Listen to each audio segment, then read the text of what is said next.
Vitamin E की कमी से हमारे शरीर में बहुत से बदलाव आते हैं। आज हम इसी विषय पर चर्चा करेंगे। हेलो दोस्तों, मैं प्रक्षाल स्वागत करता हूं आपके अपने चैनल मेडिकल वाले पर।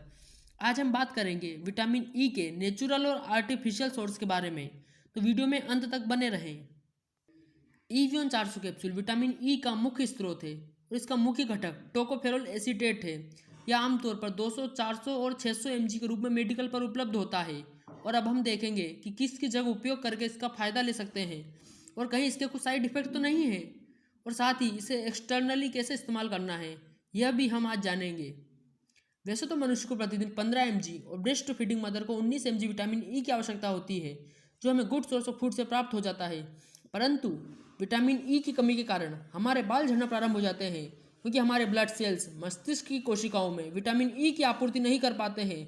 और विटामिन ई की कमी को दूर करने के लिए जब हम ईवियन 400 कैप्सूल लेते हैं, तब हमारे ब्लड सेल्स में विटामिन ई की मात्रा बढ़ जाती है और वह हमारे मस्तिष्क की कोशिकाओं को हीलिंग करने लगते हैं, जिससे हमारे बाल झड़ना रुक जाते हैं। विटामिन ई कैप्सूल हम एक्सटर्नली भी यूज़ कर सकते हैं, जिससे हमारे चेहरे की चमक को बढ़ा सकते हैं और आंखों के नीचे के डार्क सर्कल्स और झुर्रियों को भी कम कर सकते हैं। और इसके साथ हम कोहनी के कालेपन को भी दूर कर सकते हैं।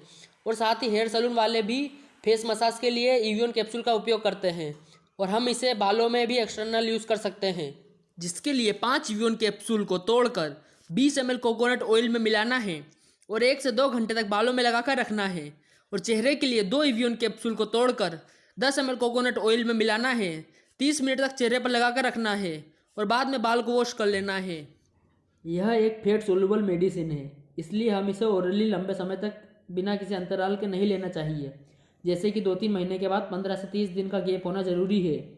अगर हम इसे ओरली लंबे समय तक लेते हैं तो हमें blur vision, weakness, sudden weight gain और पुरुषों में प्रोस्टेट ग्लैंड कैंसर होने की संभावना बढ़ जाती है।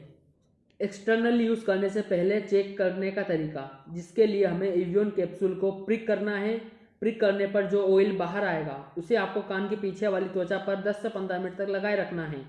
यदि आपको किसी भी प्रकार की जलन या त्वचा लाल होती है या ऐसा कुछ दिखाई देता है तो आप इस ऑयल को ना लगाएं, और यदि ऐसा कुछ नहीं होता तो आप इसका उपयोग कर सकते हैं।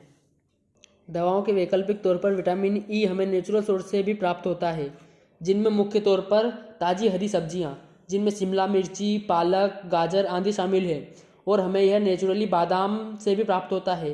100 ग्राम बादाम में 25 mg विटामिन ई होता है, और साथ ही में 100 ग्राम मूंगफली में 44% विटामिन ई की मात्रा होती है।